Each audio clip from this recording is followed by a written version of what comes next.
रोवत होई हो होली में हमार सिलवा असो रोवत होई हो होली में हमार सिलवा कितना बताई हम अपन फिलवा असो रोवत होई हो होली में हमार सिलवा असो रोवत होई हो होली में हमार सिलवा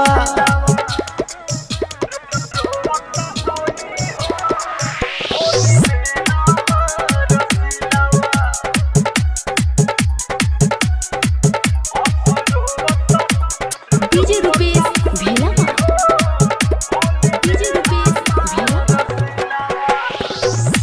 पर साल रहनी घरे रंगवा लगैनी ओकरा के जाई के मिलत नइखे छुट्टी एही जा रहतानी हम छटपटाई के।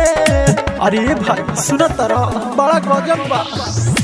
पर साल रहनी घरे रंगवा लगैनी ओकरा के जाई के मिलत नइखे छुट्टी एही जा रहतानी हम छटपटाई के।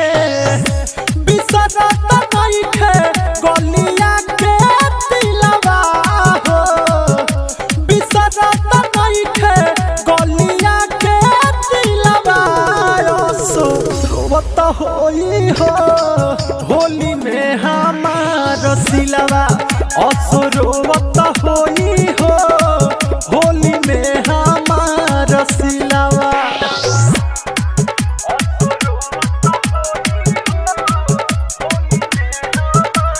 डीजे रुपेश भेला डीजे रुपेश भेला ए हो दीपक से सनथ के रहिया जो हाथ होई समझाइलो से केहू के बतिया नहीं समझत होई।